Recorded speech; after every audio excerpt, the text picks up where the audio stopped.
pessoal, tudo bem? Então, hoje a gente vai conversar sobre um tema muito importante, que é a anafilaxia. E a anafilaxia é uma emergência médica. Ela pode acontecer em qualquer lugar, a qualquer momento, e ela acontece geralmente longe ali dos profissionais da saúde, e é preciso que as pessoas tenham conhecimento sobre essa doença, e vocês, como estudantes de medicina, precisam se formar com uma noção do que é anafilaxia, de como atender, de como tratar. Infelizmente, há uma deficiência muito grande no ensino dessa doença durante a graduação. Eu peguei aqui um exemplo do Google para mostrar como essa doença é prevalente e ocorre inesperadamente. Essa inglesa de 23 anos, em 2015, morreu de anafilaxia na academia. Ela teve um tipo de alergia chamada alergia alimentar induzida pelo exercício. Então, ela teve uma anafilaxia grave e morreu ali durante a esteira porque tinha comido ali uma barra de cereais que continha nozes e ela era alérgica a esse tipo de alimento e teve uma reação grave durante a academia e morreu antes que chegasse o atendimento. Não foi atendida a tempo. Aqui no Brasil, em 2017, esse médico recém-formado que trabalhava no SAMU tinha uma alergia a camarão, comeu um camarão na praia e veio falecer, ironicamente, antes do SAMU chegar para prestar atendimento. Recentemente, esse ano, em 2021, esse repórter morreu também por anafilaxia após uma ferroada de formiga de fogo. Então, vejam que é uma doença grave e potencialmente fatal que tira a vida de jovens, né? São mortes que podem ser prevenidas. Qual a verdadeira prevalência da anafilaxia? Bom, acredita-se, os estudos mais recentes, essas referências que eu trouxe são de 2021, do consenso mais atual da Organização Mundial da Alergia, então acredita-se que, depende da população estudada, essa incidência global vai até 112 episódios por cada 100 mil pessoas, é muita gente. E a prevalência varia de 0,3% até 5,1%. Por que essa variação tão grande? Porque depende da metodologia empregada nos estudos. Vocês vão ver adiante nessa aula que, infelizmente, a definição real de anafilaxia é pouco conhecida entre os médicos não especialistas. Então, é subnotificada essa doença, né? Em crianças, a incidência chega até 761 casos por cada 100 mil pessoas ao ano. E nesse follow-up aí, observou-se uma recorrência de casos que vai até 54%. Então, até metade das pessoas que tiveram anafilaxia teve uma recorrência de anafilaxia e isso significa que elas não foram adequadamente orientadas para evitar uma nova reação. E a mortalidade, ela varia de acordo com a causa, então, por exemplo, para medicamentos vai até 0,5 por milhão de pessoa, para alimentos até 0,32 por milhão de pessoa, e para venenos de insetos himenópteras, que são aqueles insetos que têm ferrão, e através da ferroada eles inoculam o veneno, e esse veneno é que causa anafilaxia, essa prevalência varia até 0,3%. Mas a verdadeira prevalência é desconhecida por causa da subnotificação. E como dar o diagnóstico dessa doença? Essa doença é uma síndrome, é um conjunto de sinais e sintomas. Então, o que se espera do não especialista é que ele seja capacitado para dar o diagnóstico da síndrome quando o paciente tiver um evento agudo, como esses que vocês viram que aconteceu, que eu coloquei aí o print do Google, ou quando o paciente chega no pronto-socorro com um evento agudo. Então, infelizmente, o atendimento e tratamento da anafilaxia no Brasil, e não só no Brasil, no mundo, ele deixa muito a desejar, porque, como eu já disse antes, há uma má formação do médico em relação ao conhecimento da anafilaxia. O médico, ele sai da faculdade achando que a anafilaxia é sinônimo de choque anafilático. E quando o paciente tem uma anafilaxia sem choque, porque a anafilaxia não é sinônimo de choque, essa anafilaxia ela pode acontecer na ausência do choque circulatório. Então, quando há ausência de choque, o paciente não recebe o diagnóstico correto. Sem o diagnóstico correto, ele não recebe o tratamento adequado. E ainda assim, mesmo quando ele é diagnosticado, o tratamento também deixa muito a desejar. Vocês vão ver aí mais para frente um pouquinho sobre isso. Então, o que é importante a gente conversar para vocês saírem dessa aula com essas informações que são atualizadas, que estão ali nos consensos dos especialistas, nós alergistas, eu sou alergista imunologista, nós alergistas sabemos, conhecemos bastante sobre o tema, mas infelizmente essas informações não estão chegando a contento para o não especialista. Então, o que é que o clínico, o generalista, o pediatra, o emergencista, o que ele deve saber? Como diagnosticar essa síndrome? Num segundo momento, quando o paciente não tem mais risco de morte, que ele vai ao nosso consultório, aí sim a gente vai estabelecer ali o diagnóstico etiológico, fazer medidas preventivas, né? Para o paciente não ter essa recorrência. Mas não se espera isso do generalista. O que a gente quer do generalista é que ele tire o paciente do risco de morte, né? É difícil dar o diagnóstico etiológico, fazer as medidas preventivas, isso é para o segundo momento. Então, o que é o foco dessa aula? É o reconhecimento e tratamento da anafilaxia. A anafilaxia é a reação sistêmica aguda, ela acontece de repente pela própria característica do evento, que é um evento de hipersensibilidade tipo 1, aquela reação de hipersensibilidade que tem o apelido de imediata, então é uma reação sistêmica aguda grave, e veja o nome sistêmica, né? Sistêmica é quando acomete mais de um órgão-alvo. Não necessariamente precisa estar envolvido o sistema cardiovascular, com presença de choque, não precisa ter. Mas ela é potencialmente fatal. Vocês viram aí que o Google mostra que pode haver morte por anafilaxia, vocês viram esses estudos de prevalência, que não é tão incomum. E essa reação sistêmica, ela é decorrente da ação de mediadores inflamatórios que são liberados por mastócitos, também por basófilos, mas principalmente por mastócitos, que são ativados após o contato por uma substância causadora específica. Veja que eu não falei aí de IgE, porque tem anafilaxia que é mediada por IgE e tem anafilaxia que não é mediada por IgE. Então, os sinais e sintomas dessa síndrome compreendem sintomas cutâneos, principalmente o angioedema, urticária. Então, não é qualquer sintoma cutâneo, é o sintoma cutâneo compatível com hipersensibilidade tipo 1, que é a urticária, angioedema, pode também ter prurido, um rush cutâneo. Sintomas pulmonares, então vejam aí um brônquio pérvio à sua esquerda e à sua direita, um brônquio totalmente obstruído durante uma crise de anafilaxia grave. Então, esses mediadores no pulmão, eles vão levar à broncoconstricção, à obstrução brônquica com dispneia grave. E sintomas da via respiratória alta, por exemplo, ali o edema de orofaringe, que o paciente pode vir a óbito também por asfixia, é o famoso edema de glote, né? Veja uma glote normal e uma glote edemaciada.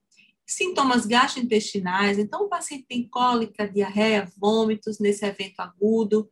E, finalmente, os sintomas mais conhecidos, que são os sintomas cardiovasculares, que podem ser desde hipotensão, vários graus de hipotensão, até o choque circulatório. Nesse contexto, o choque anafilático.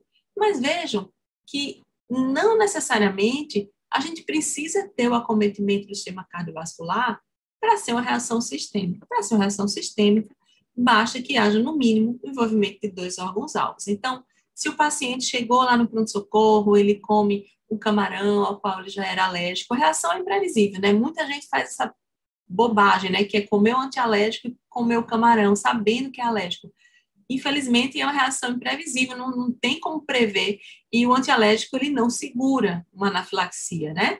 E por que é imprevisível? Porque a reação de hipersensibilidade é uma reação individual, né? Cada um vai ter ali sua reação de determinada gravidade. Então, a pessoa, às vezes, come camarão ali, tem sintomas leves, de repente, ela pode ter um quadro grave. E esse quadro grave, ele tem um acometimento agudo, então, você come o camarão e é alérgica a ele, você pode ter só sintomas cutâneos, aí não é anafilaxia, mas você pode ter, por exemplo, sintomas cutâneos e respiratórios, então a pessoa pode ter broncoespasmo, angioedema, ou então cólica, diarreia e vômito, e aí já é uma reação sistêmica. Não necessariamente precisa ter acometimento do sistema cardiovascular para dizer que é anafilaxia.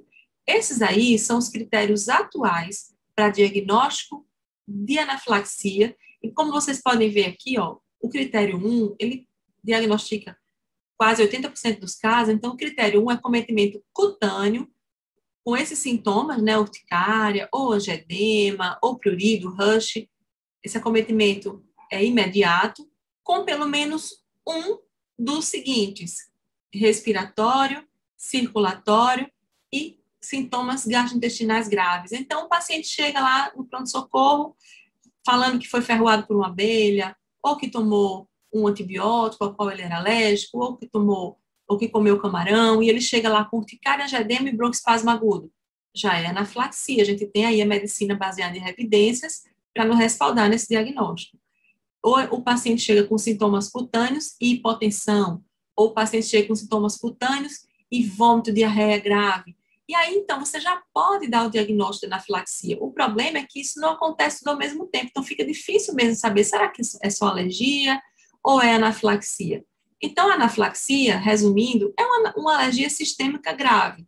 Se você tem só urticária e angedema, por exemplo, não é anafilaxia, é uma urticária, crise de urticária aguda. Se a gente tem um broncoespasmo, é uma crise de asma. Mas se a gente tem com início agudo, sintomas cutâneos e broncoespasmo, já é sistêmico, né? Acometeu ao mesmo tempo mais de 2 órgãos-alvos. Então, sabendo desses critérios, você consegue dar o diagnóstico de anafilaxia sem necessariamente ter acometimento do sistema cardiovascular. Mas, infelizmente, a maioria dos médicos não conhece isso. Infelizmente, se vocês forem dar plantão lá no pronto-socorro, o plantonista lá, na maioria das vezes, só vai conseguir dar o diagnóstico de anafilaxia se o paciente estiver em choque. Né? Choque é uma hipotensão grave que chega ali a comprometer a circulação dos tecidos. Então, se não houver choque, o médico dificilmente vai conseguir dar o diagnóstico de anafilaxia. Mas porque ele não é um médico bom? Não, não é isso, é porque ele não teve acesso a essas informações. Esses critérios, eles já são conhecidos, a gente já sabe disso há muitos anos, mas essa informação, infelizmente, está muito limitada à especialidade, né? É pouco ensinada, é pouco divulgada entre os médicos formados, entre os estudantes. Então, é por isso que esse assunto aí está no nosso curso introdutório, porque é importante o aluno ali da liga entender, aprender sobre a anafilaxia e a nos ajudar, né, com essa divulgação das boas práticas. E fica só nesse critério diagnóstico? Não, esse compreende aí a maioria dos casos, mas a gente entende também, né, os especialistas entendem que às vezes a reação acomete apenas um órgão-alvo, como por exemplo a glote, né, e o paciente ali, ele não tem uma reação sistêmica, ele tem apenas um órgão-alvo acometido, mas ele está tendo ali uma reação grave. Então, existe o segundo critério, é quando você tem uma hipotensão ou um broncoespasmo ou envolvimento laríngeo com edema, né, o edema de glote de início agudo, após a exposição de uma substância que seja um alérgeno, né, um provável alérgeno, mesmo na ausência de sintomas cutâneos. E por que esse critério existe? Porque de 10 a 20% dos casos, não temos acometimento cutâneo.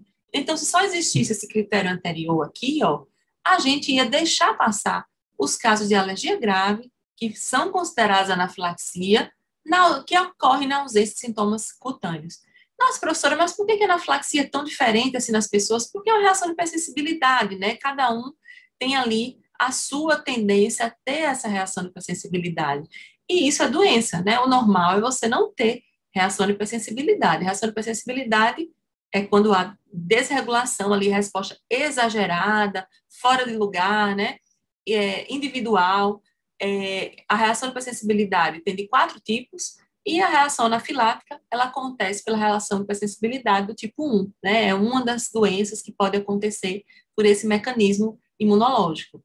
E aí, quais são as causas mais comuns? Como eu falei lá, os insetos, né? Os insetos que têm ferrão, abelha, vespa, formiga, eles inoculam através do ferrão esse veneno, e esse veneno tem proteína. Se você tiver tendência, você vai fazer o anticorpo IgE específico contra essa proteína e pode levar a uma reação sistêmica. O normal é ter a reação local, que todo mundo tem, que é a reação tóxica, né? Aquela reação tóxica, quando você é ferroado por uma abelha, uma vespa, essa formiga de fogo, fica ali inchado, a gente coloca gelo, coloca um analgésico e logo fica tudo bem. Mas se você tem alergia a esses insetos, não vai ficar assim, né? Não é só no local. Você tem urticária generalizada, até anafilaxia grave. Mas o mosquito, gente, não faz parte disso, viu? É só abelha, vespa e formiga. O mosquito é um inseto sugador. Ah, mas eu tenho alergia a mosquito, mas é diferente, certo? A alergia a mosquito é estrófilo, não tem nada a ver com Com anafilaxia, não, tá bom? Uma causa pouco conhecida também é o látex. Então, o látex, ele vem da Ives brasiliensis, que é a seringueira, e é um vegetal. Então, tem várias proteínas que são alergênicas.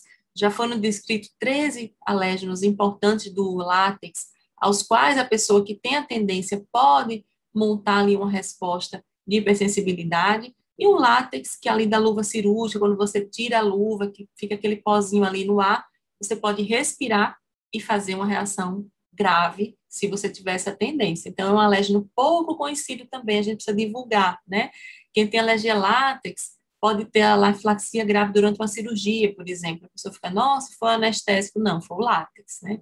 Então, é um assunto também que a gente conversa e explica bastante durante a permanência ali dos alunos na liga de imunologia.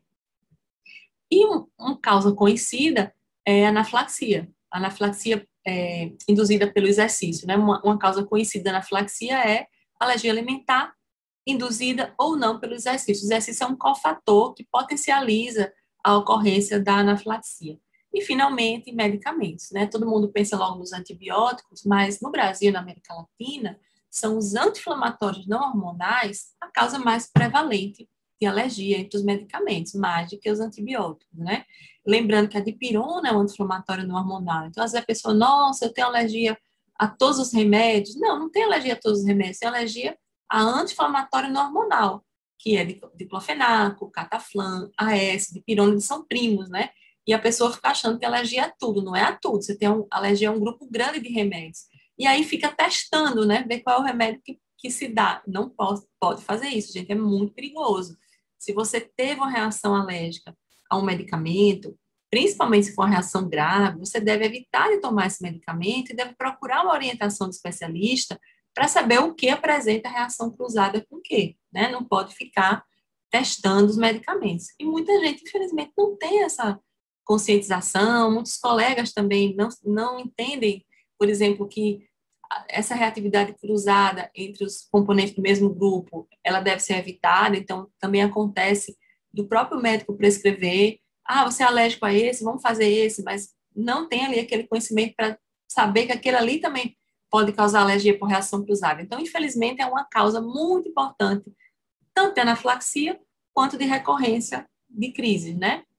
E com novos medicamentos que vêm surgindo, quimioterápicos, anticorpos monoclonais, então tem surgido aí novas sensibilizações e novas reações a esses novos medicamentos. Então é uma área bem interessante, a gente aborda bastante também alergia a medicamentos. Bom, lembrando um pouquinho, a nossa liga de imunologia, né? Então precisa relembrar um pouquinho como é essa reação de hipersensibilidade tipo 1. Então, gente, tem duas fases. Tem a fase de exposição, onde o paciente é sensibilizado, é a primeira fase de sensibilização, e tem a fase efetora, que é quando tem uma exposição posterior no paciente que já é sensibilizado. E o que leva um paciente a se sensibilizar? A genética, né? Então, ele tem a genética, ele tem a tendência individual de se sensibilizar a alérgenos e montar aquela resposta alérgica, que pode ser uma resposta leve ou pode ser uma resposta grave, como na anafilaxia. Então, um exemplo aí da ferroada de abelha, inoculando ali o veneno da abelha através dos ferrões, a célula dendrítica vai capturar esse veneno, vai apresentar para o TH0, o TH0 vai se diferenciar em TH2, e quando o linfócito B for apresentar o antígeno a ele, esse TH2 vai induzir a mudança de classe e vai promover a produção do anticorpo IgE específico para a proteína daquele veneno pelo linfócito B. E aí, esse IgE específico, ele vai ficar ligado nos receptores de alta afinidade da membrana dos mastócitos. E quando houver aí, segundo contato com esse mesmo alérgeno, vai haver a ligação cruzada. Nessa fase, se a gente estudar, né, esse IgE específico, seja no sangue, seja com os testes alérgicos em vivo, a gente pode comprovar uma sensibilização. E aí eu explico, uma sensibilização não significa que o paciente é alérgico. Às vezes você é sensibilizado, quer dizer, você tem um anticorpo IgE específico contra aquele antígeno proteico, mas você tolera ele e não faz uma reação. Então, por exemplo, pacientes atópicos, né, é muito comum a presença de IgE específica positiva para vários alimentos. A gente não diz que ele é alérgico, a gente diz que ele é sensibilizado. Agora, se ele comer aquele alimento ao qual ele é sensibilizado, tiver uma reação, aí sim a gente diz que ele é alérgico. Então, teste de alergia não dá diagnóstico de alergia. Teste de alergia, ele mostra uma sensibilização. A história é que vai nos dizer. E aí, fazendo parte dessa história aí, né? O paciente tem uma história de ter tido uma reação, e essa reação, ela só aconteceu porque ele teve contato prévio. Já tirando aí outro mito da alergia, que, eu sempre tomei esse remédio, e eu nunca tive nada, então não é ele. Justamente porque você sempre tomou esse remédio, e agora passou a ter, é que deve ser alergia, porque você sensibilizou aquela medicação, e agora, a partir de determinado momento, você começou a ter alergia. Então, no caso da abelha aí, o paciente se sensibilizou. Essa sensibilização pode ser comprovada através de exames, seja exames de sangue, ou seja exames alérgicos da pele, e ele pode ter alergia. Então, numa exposição posterior, ele já sendo sensibilizado, ele vai liberar mediadores, e esses mediadores vão fazer a reação. E como que são a ação desses mediadores? São sintomas característicos da reação de hipersensibilidade tipo 1. E aí eu falei de IgE, né, do anticorpo IgE, mas lembrando que a anafilaxia, ela nem sempre é mediada por IgE. Então, às vezes, você não consegue, através de testes, identificar a sensibilização do paciente, porque a causa não é IgE. Como é que a gente classifica ali os mecanismos da anafilaxia? Então, pode ser imunológica ou não imunológica, ou idiopática. A imunológica pode ser mediada ou não por IgE. E a não imunológica não tem nada a ver com IgE. Por exemplo, é a ação direta sobre o mastócito de alguns medicamentos, como a morfina, contrastes radiológicos ou fatores físicos, como frio, exercício. E os medicamentos, eles podem causar reação por todos os tipos, né? É mediado por IgE, não mediado por IgE, ativação direta do mastócito. E aí eu aproveito para fazer mais uma desmistificação, né, de mais um conceito errado que é ensinado na medicina. Eu falei aqui de contrastes radiológicos, né? Os contrastes radiológicos, eles são causa importante de anafilaxia, inclusive anafilaxia grave, relacionada a óbito, inclusive por anafilaxia. Mas um mito da medicina é de que quem tem alergia a camarão ou frutos do mar teria também alergia a contraste iodado. Isso é uma grande mentira, não tem nada a ver uma coisa com a outra. Por quê? Porque o iodo não é a causa da reação ao contraste e também não é a causa da reação ao camarão e a frutos do mar. São fisiopatologias diferentes. Então, como que acontece a reação ao contraste iodado? É pelo próprio contraste, né? O contraste ele é mais osmolar do que o sangue. Então, essa diferença de osmolaridade pode levar à degranulação direta do mastócito pela ativação do complemento. Não tem nada a ver com o iodo. O iodo está lá, mas não é ele que está causando a alergia. Mesma coisa o camarão, né? O camarão tem iodo, o fruto do mar tem iodo, mas não é ele que vai causar a alergia alimentar. A gente tem alergia alimentar ao camarão, aos frutos do mar, por uma IgE específica às proteínas desses alimentos. E o iodo é um elemento ubíquo que está em ambos e não causa reação. Tanto é que a pessoa que tem reação a contraste, ela almoçou, comeu sal ali iodado e não teve reação nenhuma. Então, é mais um mito da medicina. Então, por isso que é importante que essa disciplina de alergia e imunologia, ela faça parte da grade, né, da formação dos estudantes de medicina, e poucas faculdades têm essa disciplina. A liga de imunologia é uma maneira de compensar também essa deficiência, né, fazendo ali o aluno ter uma oportunidade de aprender coisas dessa especialidade, que está cada dia mais importante, mais, como é que eu vou dizer, mais forte, né? A gente tem crescido muito, assim, a gente tem, com o avanço da imunologia, a gente tem melhorado o atendimento dos pacientes alérgicos, imunodeficientes, então é uma matéria muito importante que precisa ser ensinada na graduação. Participar da liga e assistir às aulas também é uma maneira de compensar essa deficiência que não está no currículo da maioria das universidades, essa deficiência. Então, voltando aqui, ó, quando o paciente tem os sintomas, esses sintomas podem ser mediados por IgE ou não, e anafilaxia é o termo geral, que é utilizado para descrever a doença, né? A síndrome, não se é mediado por IgE ou não. E como que a gente faz ali esse diagnóstico assertivamente, né? O tratamento da como é que a gente faz o tratamento da crise assertivamente? Então, primeiro fazer o diagnóstico e depois a gente vai tratar. Fazendo o diagnóstico correto, a gente pode tratar corretamente. Então, como é que a gente começa o tratamento? Eu diagnostiquei, eu assisti a aula, eu sei que não tem que ter choque, eu vi lá um paciente com uma alergia grave, que era edema de glote, que era urticária angedema, broncoespasmo, pressão estava normal, mas eu já sei que é anafilaxia, como é que a gente vai fazer? Bom, o lugar onde você trabalha deveria ter um protocolo para reconhecimento e tratamento da anafilaxia. Se possível, remover o agente desencadeante. Então, por exemplo, se o paciente está com alergia, ali você vai atender ele na enfermaria, ele está apresentando reação alérgica. Se ele está tomando algum medicamento, tira ali, interrompe a infusão daquele medicamento. Avaliar rapidamente circulação, via aérea, respiração, estado mental, pele, massa corpórea e deitar o paciente, porque se o paciente está com os membros inferiores elevados, aumenta o retorno venoso, e o decúbito dorsal também aumenta o retorno venoso. Então, tratar esse paciente sentado aumenta a mortalidade, né? Diminui a sobrevida. Então, deve deitar o paciente, chamar ajuda e aplicar imediatamente a droga de escolha para tratamento da anafilaxia, que é a adrenalina. Essa aí da figura é a adrenalina chamada autoinjetável, que é aplicada no músculo vasto lateral da coxa. Se você estiver no hospital, você vai fazer com injeção. Se estiver na rua e o paciente tiver essa adrenalina, deve ser aplicada no vasto lateral da coxa imediatamente, na dose de 0,3 miligramas até 0,5 miligramas para o adulto e 0,01 miligrama por quilo, no máximo 0,3 para a criança.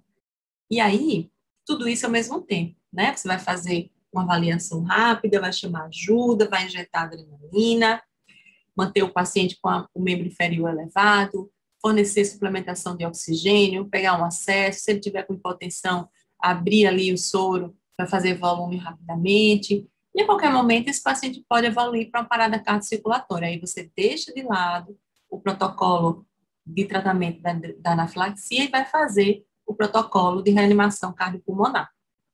E aí, as drogas de segunda linha, depois da adrenalina, são antihistamínicos, corticoide, beta-2 de curta agonista, mas é preciso entender que não tira o paciente da crise da anafilaxia com antihistamínico, com corticoide. Quem tira da crise é a adrenalina. Isso aí já é claro, a gente já sabe há muitos anos. Antihistamínico, corticoide não são drogas de primeira linha para tratar a anafilaxia. Eu fiz o print aí dessas revisões sistemáticas da Cochrane, mostrando que já se sabe, já está documentado na literatura médica de qualidade, que a droga de escolha é a adrenalina. E não há contraindicação absoluta para o seu uso se a dose estiver certa, se a via estiver certa e o diagnóstico estiver correto. Então, a adrenalina é a medicação de escolha, porque ela vai agir no receptor alfa-1, alfa-2, beta-1, beta-2, e vai reverter esse efeito dos mediadores, né, do mastócito e basófilo.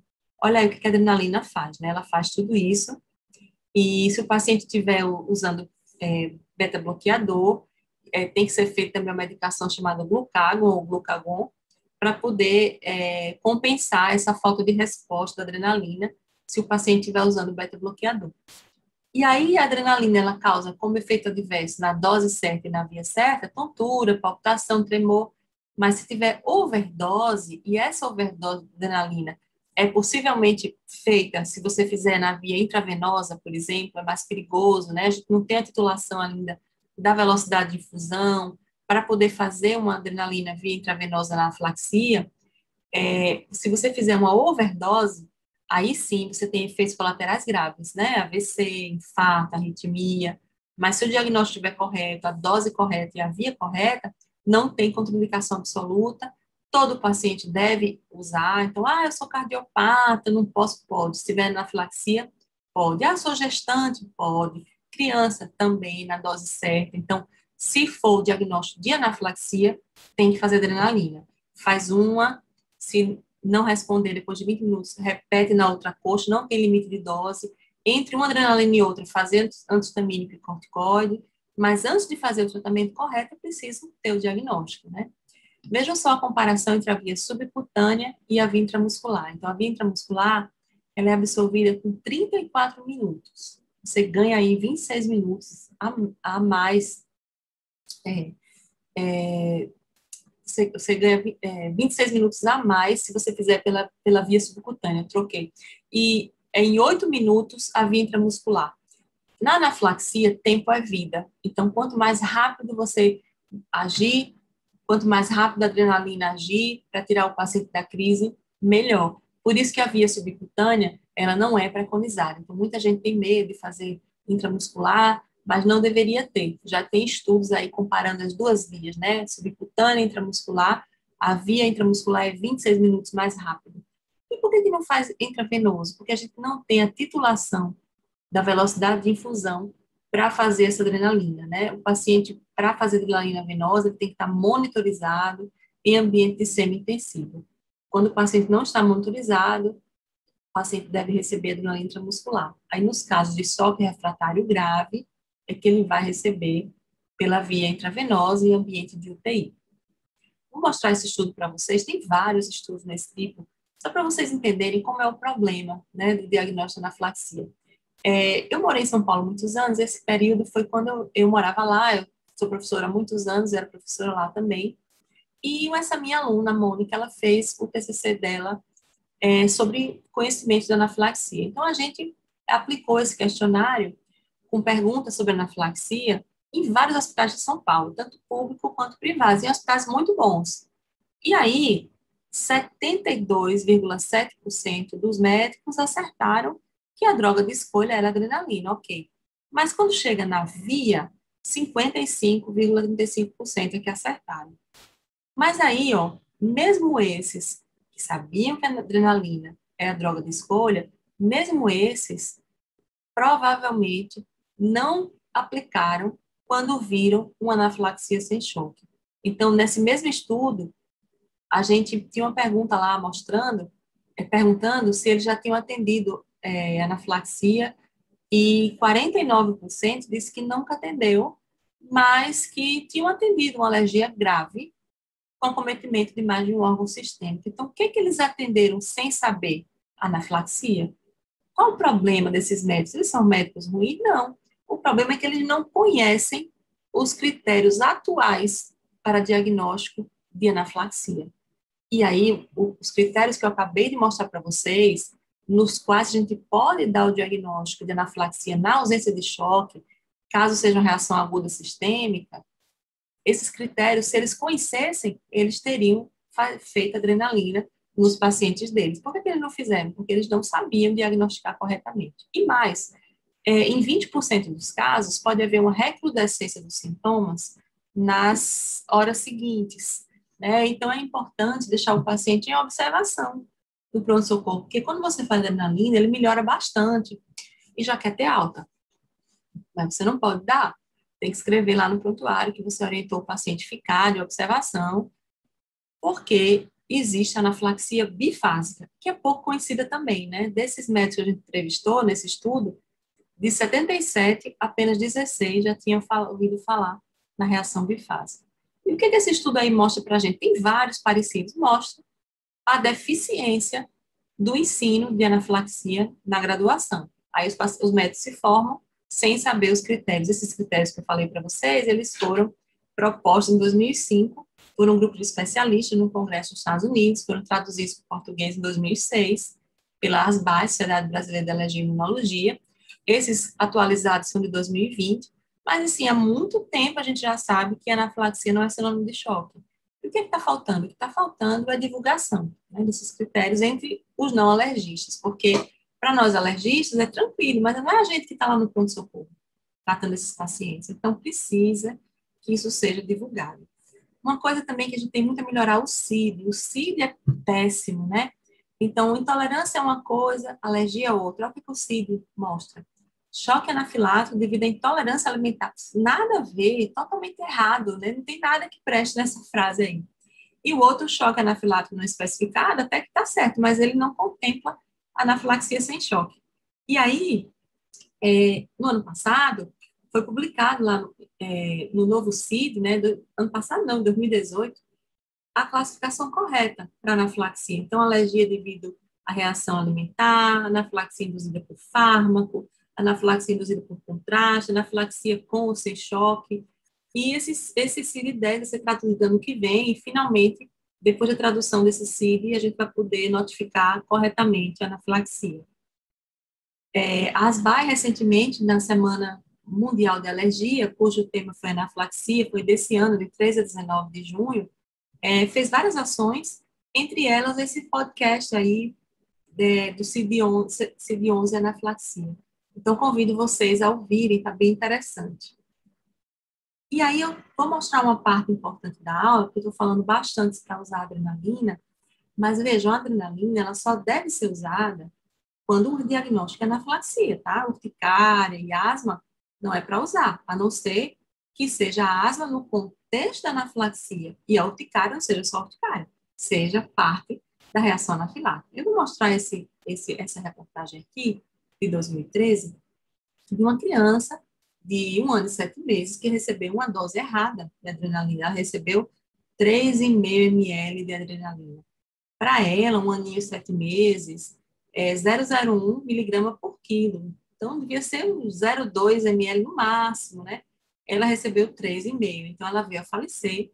E a culpa não é da adrenalina, a culpa é de quem prescreveu, né? Então, o médico que prescreveu, ele não checou, ele viu ali, no máximo 0,3, então botou 3, quer dizer, totalmente errado. 3,5 ml de adrenalina mata um elefante, quanto mais uma criança de 1 ano e 7 meses. Então, a culpa não é a adrenalina, a culpa é do uso errado. Então, a adrenalina tanto mata na dose errada, na via errada, ou quando ela não é feita, e quanto mais tarde a adrenalina for feita, quando o diagnóstico está certo, né, na anafilaxia, maior é a mortalidade. Então, eu vejo aí um exemplo, a criança chegou no pronto-socorro, era urticária, quer dizer, a médica fez para doença errada, não tem indicação, porque era só urticária, não era anafilaxia, e fez na dose errada, quer dizer, 10 vezes mais de 10 vezes a dose que deveria ter sido feita nessa criança. Então, o medicamento não é o vilão, é quem faz o uso do medicamento, que tem que fazer corretamente.